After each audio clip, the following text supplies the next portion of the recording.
Hello, this is Tony Blazer back with another video here for the Motocross Vault, and what this one's going to cover is the history of one of the most iconic and beloved motorcycles of the last 50 years, Kawasaki's KDX200. Now, the KDX started in 1980, actually as a 175. This first version was one of the first motorcycles to have Kawasaki's linkage-equipped monoshock, what they called the Uni-Trak, on it. It was actually a very advanced motorcycle in terms of chassis design at the time. Like I said, it kind of coincided with the motocross models getting the same technology. The original KDX, I don't think was considered a super high performance motorcycle at the time.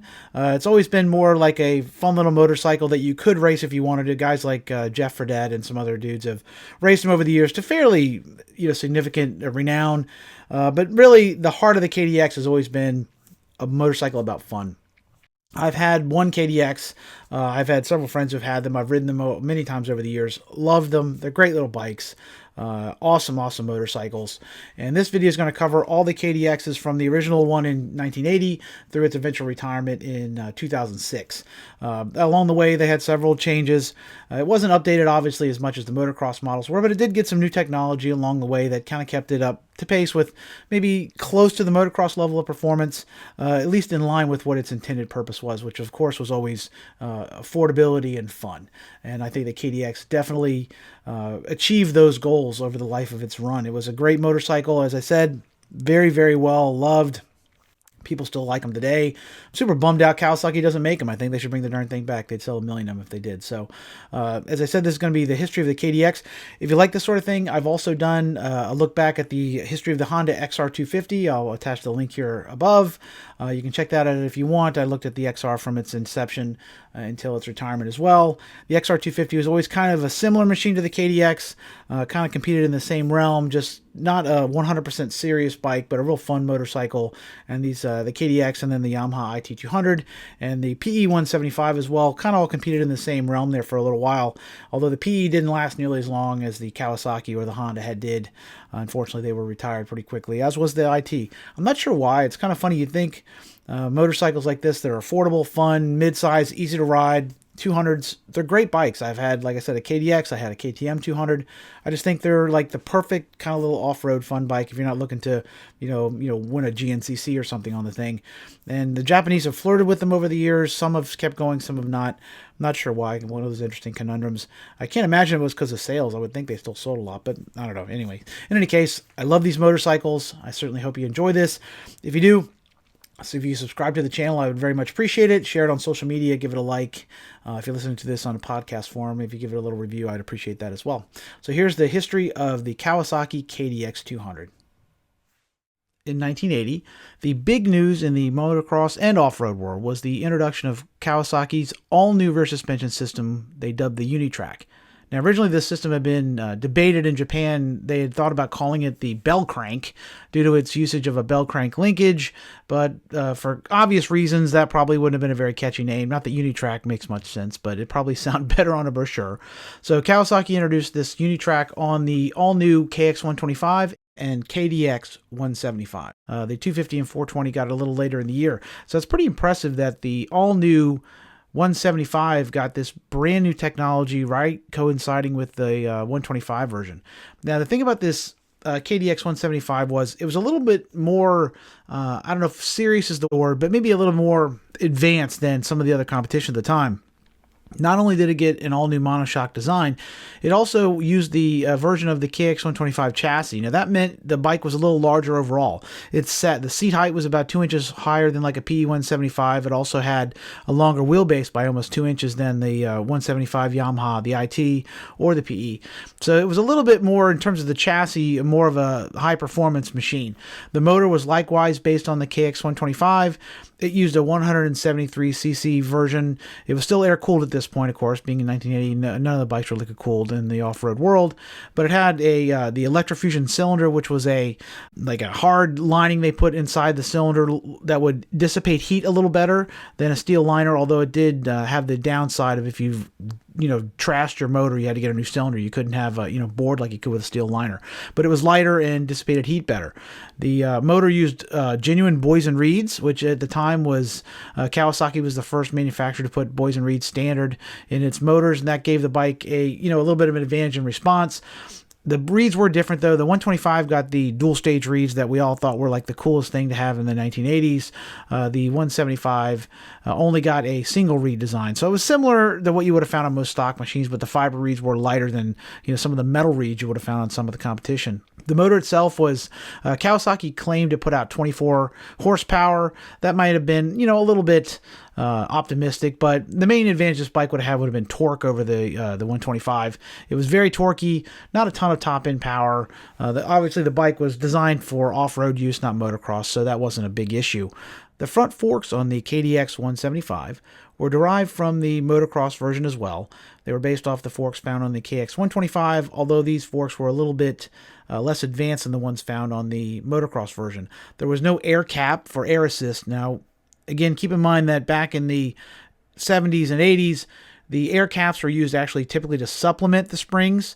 It still had a spring in there. It wasn't a full air fork, but you could add a little bit of air into the fork, and it would kind of supplement the spring. If it was a little bit soft, you could kind of give it a little bit of a help over there. Now, the motocross version had these typically. The off-road version here did not get them. In terms of performance, most testers found them to be very soft. They weren't any good for any kind of motocross use. Again, the bike wasn't made for that, but even off-road, they commented that the forks were pretty soft and mushy, and a upgraded springs was probably advised.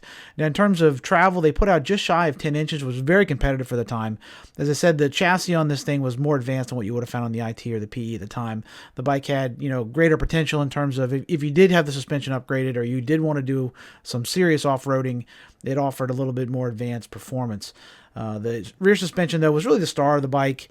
Now, at the time, Kawasaki made a lot of claims in terms of what this new monoshock was designed to do. The idea of a monoshock was certainly not new. Yamaha had been using them since the early 70s on their motocross versions, and their off-road versions since the introduction of the IT in 1976. Now, the difference here, though, was the Yamaha did not have any kind of a linkage. It was a straight-up shock bolted to the rear swing arm, and the shock on the original monoshock Yamahas was placed very high up on the chassis. It actually went down the main frame backbone underneath the gas tank and the seat. This made the shock kind of difficult to cool because it was buried underneath lots of bodywork. Also had like a little frame housing around it on some of the models. There was always like an issue with the overheating. Now, at the time, there was also, of course, the dual shock design. Most motorcycles, other than the Yamaha, used a dual shock. And Kawasaki commented, and this is something I never really thought about, the fact that it was difficult to get both shocks to have the exact same damping performance due to tolerances when they were built, machined. And we all know that certain motorcycles, maybe one, even though they're the same bike, technically will run better than another because maybe it was put together a little better when it was made. I guess that maybe that was a problem in the 70s. I don't know. It's kind of before my time. But they mentioned the fact that having a single damper would give you more consistent response. They also mentioned the fact that by placing the shock straight up and down, it changed the way the chassis behaved to being hit sudden hits. This was one of the issues that Yamaha had with the original monoshock. By placing the shock forward and having it bolted right to the steering stem, it tended to kick and act a little funny if you hit a bump with the throttle off. It transferred all that force forward and caused what was known as Yamaha hop.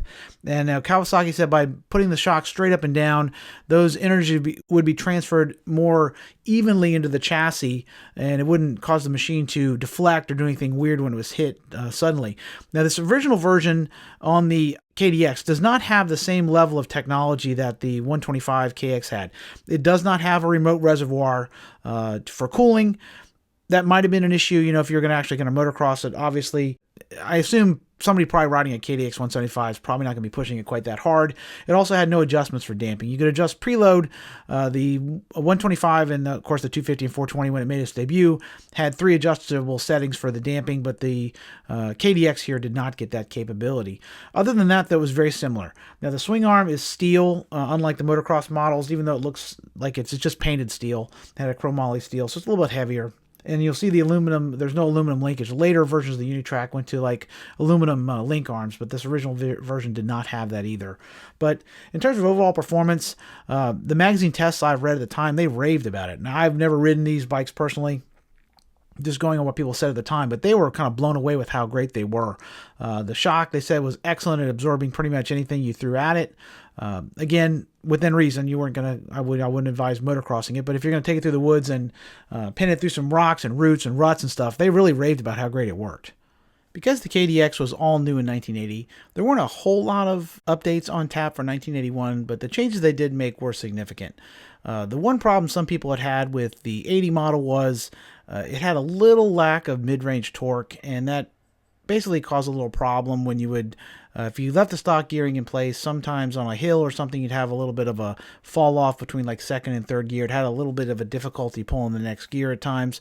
So what they did for 1981 was they added a new piston that had a port cut into the intake side of the piston. Now what this did was essentially extend the effective open duration of the intake ports and the boost transfer ports without actually reshaping anything in the cylinder itself. Now this gave it better mid-range torque, gave it a little more grunt. They also rejetted the carburetor for 1981. And they added a new expansion chamber which had a fatter midsection of the exhaust pipe, also to try and beef up the torque. There was a smaller air filter for 1981, but actually the air filter had more intake surface. This was again done to improve power. All told, those minor updates added up to 3 horsepower gain on the dyno, which is pretty darn impressive. Now, on the suspension side, there weren't really any major changes. The only thing they did was they added air caps to the forks. Now, I'd mentioned the air caps earlier. This, again, was to allow to actually add air to the forks, not to take bleed-off pressure like you would on a modern fork now. It was put in there in order to, if you had, like, the forks are a little bit soft, you could pump the air up a little bit. It basically gave you a little helper without having to, spring for a whole new set of springs. The fork tubes were shortened slightly by 26 millimeters for 81, and the rear suspension track links were changed to a tubular steel design. Other than that, the 81 KDX 175 is basically the same machine it was the year before, just with a few minor improvements. 1982 would turn out to be the last year for the KDX 175, and they had some additional minor updates on tap for this season. The engine got a new intake. They called it a tri-port intake. I can only assume by the name there were 3 ports, but honestly, they don't really describe it in the literature. I'm not sure what that meant. I guess they maybe redesigned somehow the porting inside the cylinder. They also had a new 34 millimeter oval bore McCuney carburetor to go with the new intake. They added some gusseting to the frame and a larger exhaust silencer that was tuned to work with the new porting design. They also redesigned the gas cap to work a little better. Other than that, the 82 was exactly the same machine it had been in 1981. 1983 marked the first major redesign of the KDX lineup. The KDX 175 was moved up to a full 200 for 83, and everything from the engine to the chassis to the rear suspension was redesigned. The bike was completely new from the ground up. Little things like the steel swing arm was retired in favor of a more motocross style aluminum swing arm. They added a really Sano quick detach rear wheel to the bike. The motor was bumped up in displacement from 173 cc's to 198. The motor actually pumped out a little more power as well. Dirt Rider tested this bike, and on their dyno it put out 22.4 horsepower. Now, this is less than what the literature, of course, was saying, but in real world, this gives you a good comparison to what other bikes at the time were making. This is about 1.5 horsepower less than the best 125s in 84. So the motor was very strong for its time. Torque was 15.7 foot-pounds, which again was very strong for a 200 of its time. Now this motor did not get a power valve yet. The KIP system would have to wait a couple more years, but it was a solid improvement. The rear suspension was redesigned. As I said, they went to the single aluminum dog bone linkage. The original Uni-Trak had used a pair of steel dog bones. This was obviously lighter, more compact, less things to go wrong there. In terms of performance, the new Uni-Trak was rated the second best rear end of 1983. It was behind the full floater Suzuki, which was pretty much unanimously the best suspension design of its time. It would eventually be phased out due to legal concerns and also packaging issues by Suzuki. But in the early 80s, the full floater was the king of rear suspension. And this Uni-Trak, though, was still, like as I said, considered pretty good overall performance for its day. Now, the front forks were still non-adjustable, air-assisted, conventional forks, no cartridge design or anything. And most of the tests at the time rated them as being very soft. They were fine for rocks and roots and stuff, but if you were going to go, a national caliber speed or take it on a motocross track, heaven forbid, you were going to pretty much be wanting new feelings by the time you got done. The bodywork was all new for 1983, completely redesigned. It's definitely a sleeker look, more modern. You have the kind of FIM standard full number plates on the side, which give it a much more modern look. I actually used a set of these number plates off of a KDX that a buddy of mine had blown up and stuck them on my 78 CR 250 back in the day. So I painted them red and stuck them on there. So I'm familiar with these side plates. It does look a lot better. Still doesn't have a safety seat on here, but overall the bodywork was an improvement for 1983. A couple features they added for 83. They added a new trip computer, which was very nice. That was a feature that would allow you to keep time on the trail for enduro usage. If you're not familiar with enduro racing, it's basically like a car rally through the woods where you're basically supposed to keep a predetermined pace going, but you can't be behind or ahead. It's really a difficult sport, kind of fell out of favor these days, but this computer was designed to keep track of that, help you keep track of where you were on the trail and how much time you spent on each section. Unfortunately, though, Dirt Rider, when they tested it, found that it didn't keep proper time. It was a clock that would lose. They said by the time of after a couple-hour race, they'd be like 10 seconds off. So kind of a bit of an epic fail. And in spite of the fact it's pretty cool technology, Honda would have a little more sophisticated version of this on the XRs in a few years. I believe 85 was the first year for it, but this is the first year for that. Certainly a neat piece of tech, although maybe it didn't work the best. Overall, though, this 83 KDX was a big improvement.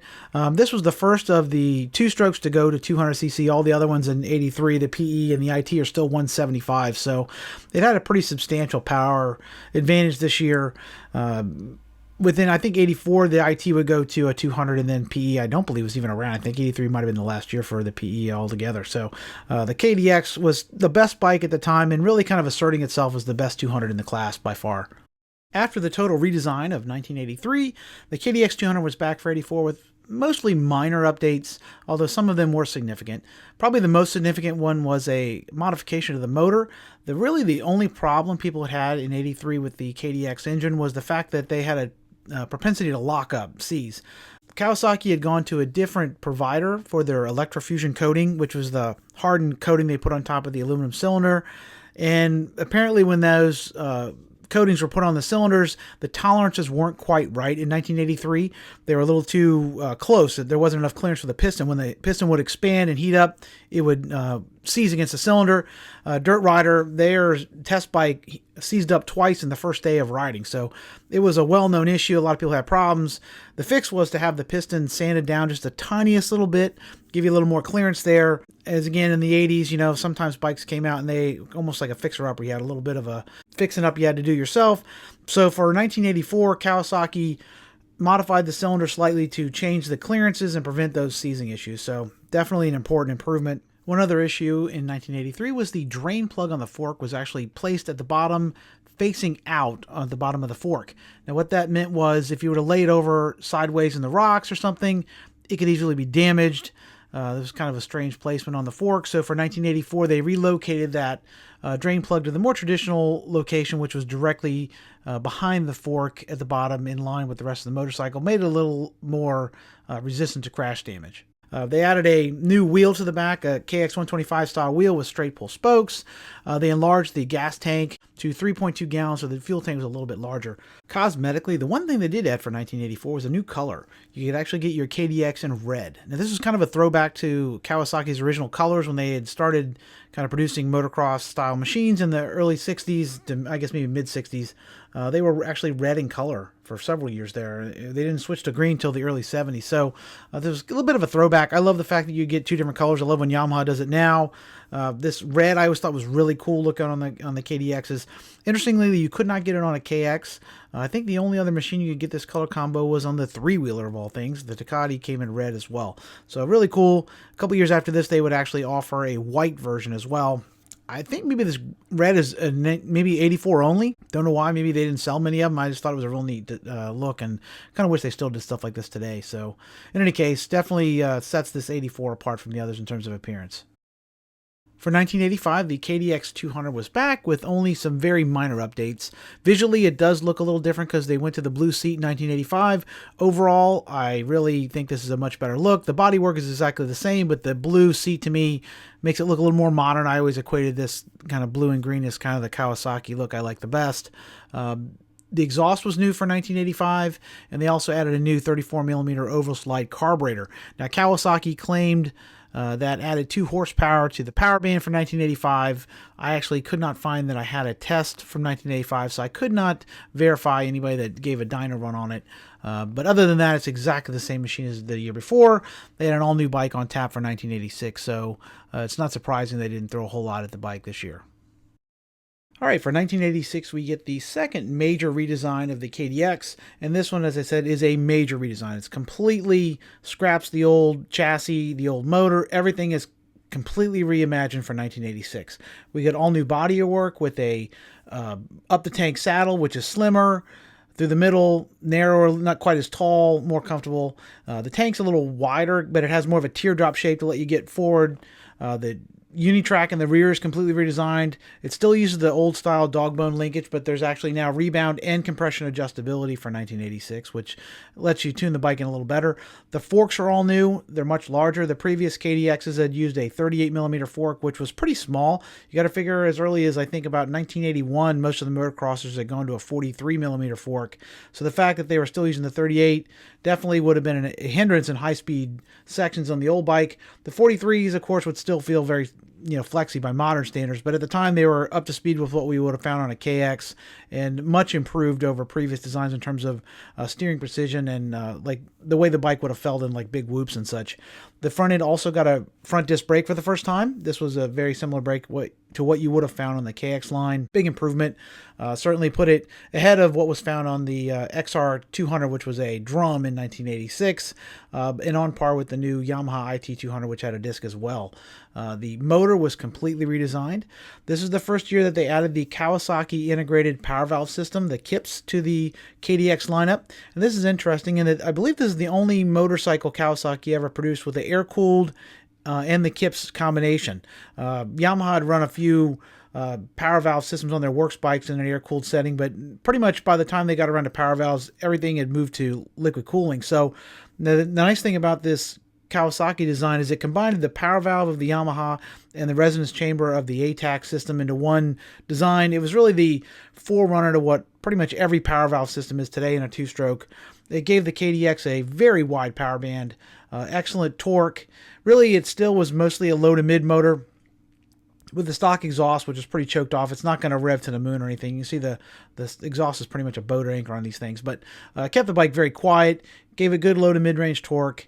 Again, not going to rip your arms out of your socket, but compared to the IT200 and especially the XR, it was by far the most powerful bike in the class, and the new motor did give it a very wide power band.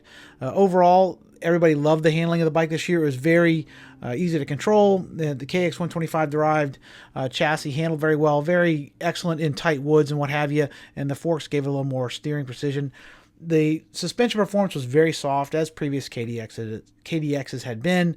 That meant that, in the woods, it was really well suited for rocks and roots and what have you. But if you took it out to a western setting, it was really going to have some problems in big sand washes and rollers and stuff. You definitely would, if you're going to be flying across the desert on a KDX200, probably you're crazy. But secondly, you'd probably want to get the suspension work done and go with something a little stiffer or what have you. But overall, a huge, huge update for the KDX, and by far the most potent machine in the class in 1986.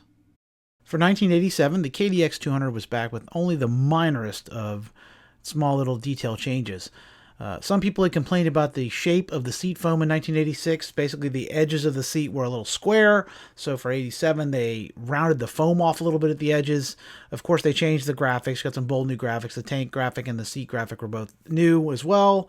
They added a molybdenum coating to the actuator inside the KIPS mechanism to prevent it from sticking and be a little smoother in action.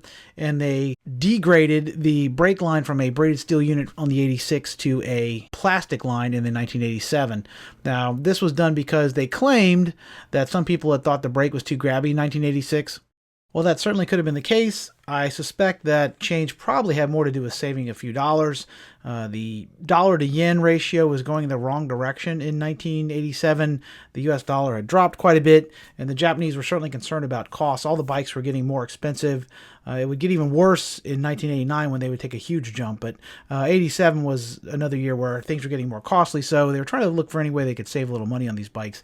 I imagine it probably did save a little bit of weight too. The bike itself was 2 pounds lighter for 87, which is pretty impressive considering how little they changed. The swing arm was all new, and apparently it had a much thinner material. I have no idea if there's any kind of issue with reliability going to a thinner material, but it seems pretty remarkable to save 2 pounds by shaving off a few little things here and there and going with a thinner swing arm. But that's what they did for 87. The last thing they did was a minor update to the handguards. The handguards in 86, which was the first year they actually had them. Riding a lot of off-road myself, I always ended up putting some handguards on my bike. Definitely really nice to have, but these stock ones were very flimsy in 86, and they would get peeled back into your hands. If you hit a tree or something, they would actually activate the front brake, which is not ideal, or pulling the clutch. For 87, they made some minor changes to help prevent that, but interestingly, they only did it on the brake side, so the clutch would still get hit and flop back into the clutch lever, but the brake at least was not going to try and kill you, so that was good for sure. For 1988, the KDX200 was back with some very minor updates. Graphically, you can notice the KDX and the Kawasaki have switched positions. Now the Kawasaki's on the seat. I will say I like this look a little bit better, but this is a trick that all the manufacturers seem to do, to give the bike a different look, switching the logo and the name. You'll notice the engine is also no longer painted black. It's now silver, so you can see it a little better. Other than that, cosmetically, they're exactly the same. There is also a new carburetor for 1988. They switched from McCuney to a Kaheen carburetor, a new crescent slide. They also changed the intake ducts under the seat a little bit to have a little more air into the motor and a little better water protection. Other than that, mechanically, it is identical to the year before. Although I will say, interestingly, when Dirt Rider actually tested the 88 version of their KDX on the dyno, it put out 0.7 horsepower less than the 86 and 87 version. So the motor seemed to rev 500 RPMs higher, but have a little less peak horsepower. So I'm not sure if that was all to the carburetor, or it could be, production tolerances. Who's to say? Maybe their 88 wasn't as, well put together inside, or ports might have been a little off or something. Who knows? But in any case, it is interesting to notice that the engine actually put out a little less power this year. Other than that, the only other change of note was the availability of an additional color. For 1988, you could get it in white. They offered what they call polar white or lime green. I actually kind of like the polar white. It's a good look. Like I said, I always like when they offer these alternate color combos.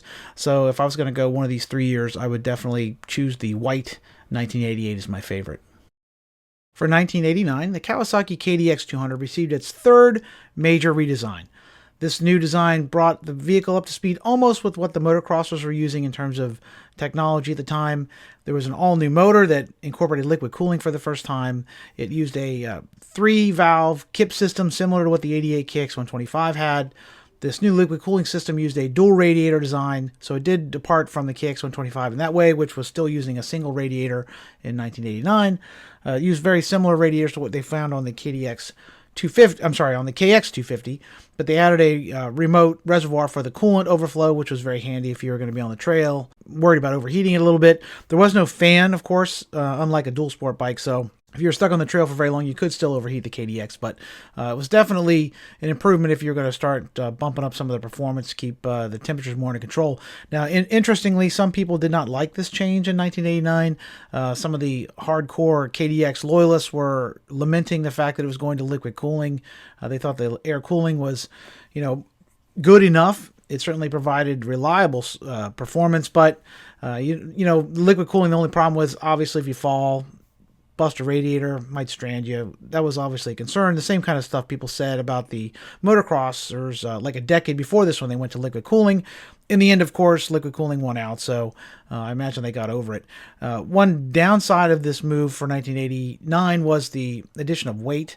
The motor was all new, as I said. They beefed up the clutch, beefed up the crank, added a little flywheel weight. The clutch, the transmission, all that stuff was stronger for 1989. And all those changes, along with the new chassis, added up to about an 8-pound increase in overall weight. So the KDX wasn't, it was certainly no, super heavyweight bike like an XR or something, but it was putting out, around 232 pounds in 1989. So it was definitely heavier by maybe 10 pounds heavier than a motocrosser at that time, like a 250. So it wasn't really heavy, but definitely a little heavier than it was the year before. Now, the suspension was all new as well. The new chassis was based on the 87 KX125. Now, what that meant was it went to a bottom link Uni-Trak. The linkage essentially was more normal in terms of what you would have found on other motocross bikes at the time, similar to the Pro Link and what have you. They got rid of the dog boy linkage. That moved all the hardware down to the bottom, so it lowered the center of gravity, also made it easier to fit the airbox and what have you there in the center of the motorcycle. Forks were all new for 1989. They featured a little less than an inch more travel than 88. They were still 43 millimeter conventionals, and they did not have a cartridge internal, so they were not quite up to speed with what the KX was offering in 89, but certainly, most people consider it good enough.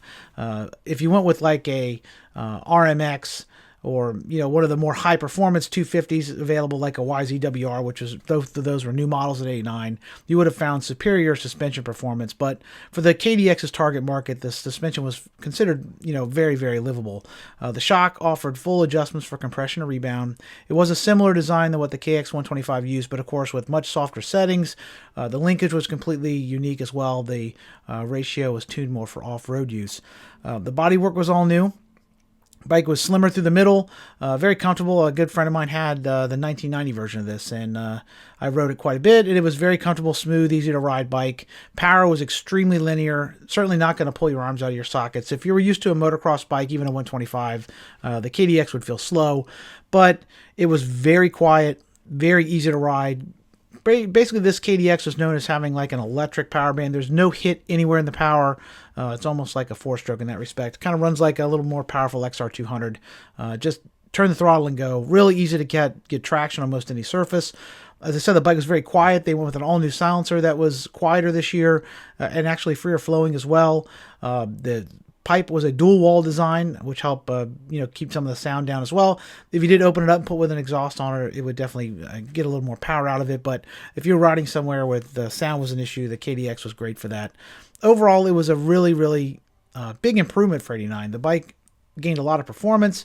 Most people thought it was a very solid improvement, other than like the air-cooled diehards. They're probably still hanging on to their YZ490s in 89 as well. So it was not quite up to running with, the YZ250 WR, certainly, which was a incredibly powerful machine. But a stock RMX, with all the junk still installed on it, wasn't a whole lot more powerful. That bike was pretty choked off stock. So once you open up the RMX, would certainly outperform it. But stock for stock, the KDX was not that far off. So in a tight enduro, when you're going to have real high speeds and stuff, the bike was very capable. If you were going to open it up and be going through like big high speed whoops and sand washes and stuff, you're going to, number one, run out of power and run out of suspension pretty quickly. But as I said, overall, a very solid update for 1989. For 1990, the KDX200 was back with a couple of minor changes, mainly aimed at increasing reliability and comfort. The first one was a new piston that was designed to be more durable for 1990. The second was a new, firmer seat foam. The 89 seat foam was really soft. Kind of had the same issue on the KXs as well, and they did add a little firmer compound in the seat foam to make it a little more comfortable, longer, so you didn't get monkey butt quite as quickly. The graphics are a little bit updated. You can see the color of the blue is slightly changed, and the cool little pink graphic on the seat matches what you would have found on the KXs this year. I love the looks of the KXs. Obviously, the KDX has the old style bodywork, so it's not quite as bold looking, but it is a handsome motorcycle in general. I always like the 1990s in terms of the overall look and the color combo. The bike itself, as I said, was basically unchanged, other than those two little minor updates. The bike was all new the year before. Now, two things I didn't remember I neglected to mention in the 89 model. They did add in 89 a rear disc brake, which was a significant improvement over the drum of the previous KDXs, and a removable clutch cover, which made servicing the clutch much easier. So other than that, the 90 is basically the same. Cosmetically, one other thing they did add was they returned the white option. So you could get your KDX in 1990 in white as well as green, which always a plus in my book. For 1991, the KDX200 was back with no discernible updates so far as I could tell. I looked through the literature, brochures, and the test, and I couldn't see any changes other than not really bold new graphics. I never was a big fan of this 1991 seat design. Kept the color combo of the 90 with the kind of pink on the seat and stuff I like, but this kind of a slash thing, it wasn't really my cup of tea. The graphics on the shroud are okay. It's all right. Overall, it's really the same bike it was the year before, other than some updated graphics. Now, one thing that is interesting to mention, in 1991, they did get a new big brother for the KDX200. Kawasaki introduced the KDX250, which was the first time, I'm thinking since maybe 1984 might have been the last year for the KDX250. The bike had been A stable of the early KDX days. They'd had a 250 and even a 400 and 450 and a 420 and a bunch of different sizes. But the 200 had always been the one that had really stayed in the lineup. And so they tried this new KDX 250 in 1991. Turned out to be a worse bike. It was, trying to go up against the RMX and the YZWR.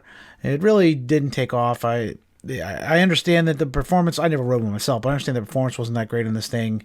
If I remember right, it had issues with being way overweight and overheating and a bunch of other things. So I don't think it was ever really a popular bike in the marketplace.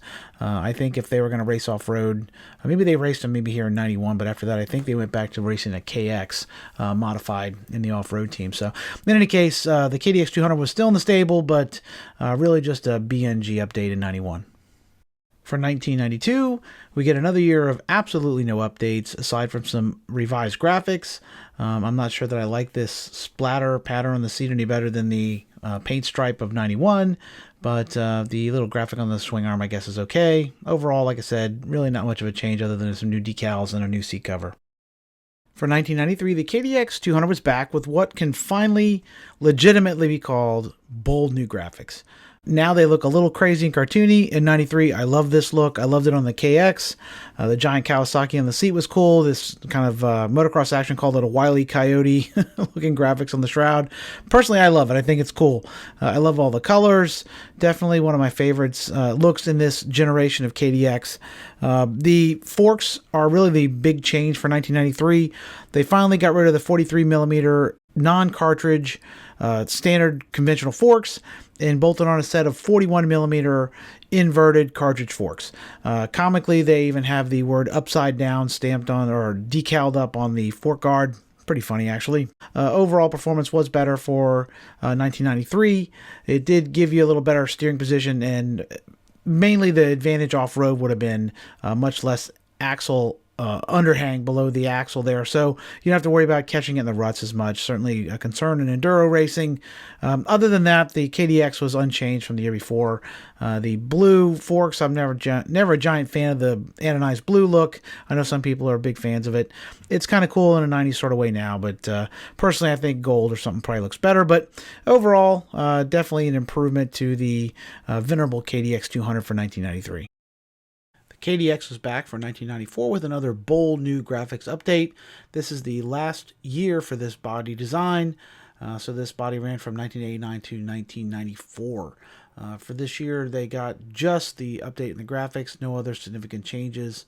Really, the big news in 1994 in the Kawasaki off-road realm was the addition of an all-new 650 variation, the KLX 650. Now, this machine was designed to be a competitor to the XR600, and then on paper at least it should have been a much superior machine. It had liquid cooling, inverted forks, all kinds of updates that the XR did not. But in terms of real performance, the XR continued to win GNCC titles, and this KLX 650, I don't think it ever won much of anything.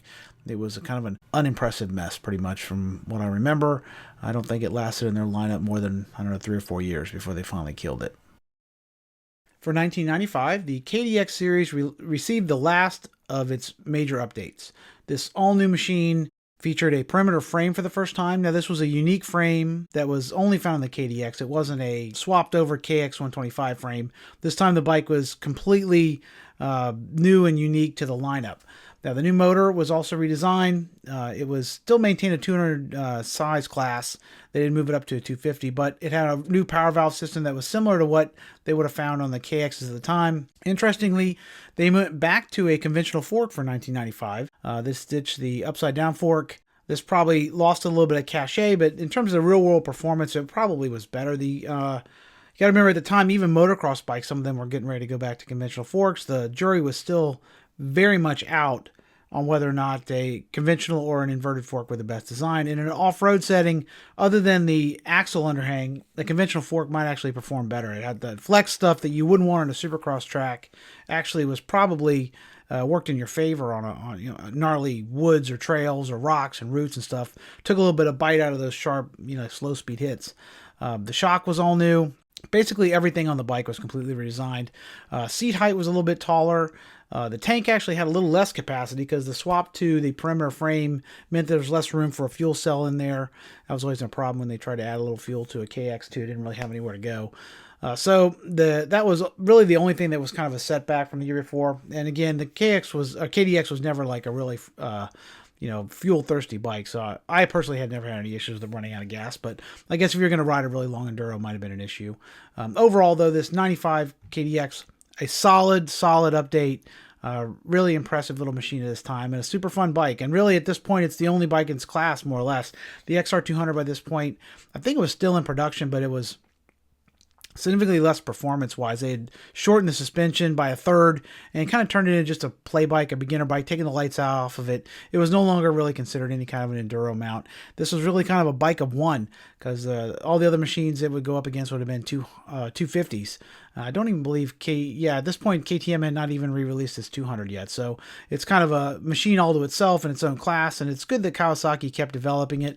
I think at the time this was like their best-selling off-road model. So it's good that they put a little money into it and really had a nice upgrade here in 1995. For 1996, the KDX200 was back with only cosmetic updates. The bike was completely the same except for this bold new purple bodywork. Certainly a very colorful choice. Purple, as I said, was very popular in the 90s, and this pretty much culminated in 1996 in the Kawasaki line. The KX250, 125, and 500 all were purpled out as well. I actually think this works pretty well on the KDX. In my opinion, at least, it looks a little better. Maybe because the purple fork boots kind of draw this together a little better than it did on the Kawasaki motocross models. I just didn't like it as well on them, but I actually kind of like it on this. It's not a bad look overall. It's very 90s, certainly. It's one of those things, probably you love it or hate it. But at the time in 96, I wasn't so sure about it. But now it's grown on me. I think it's kind of cool. For 1997, the KDX200 was back, with only a very minor update to the clutch being the only mechanical update. You'll notice that the shrouds are back to green for 97, and the tank is back to green as well. It did keep the purple seat and the purple fork boots. Other than that, it really was the same bike. Now, of note is the addition of an all-new model for 1997 within the KDX lineup, the all-new KDX220.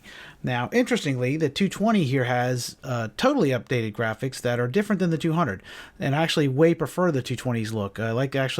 Strangely enough, I like the purple tank it kept, and I love these graphics. They're actually probably my favorite KDX graphics they ever ran. I love this 1997 220 graphics.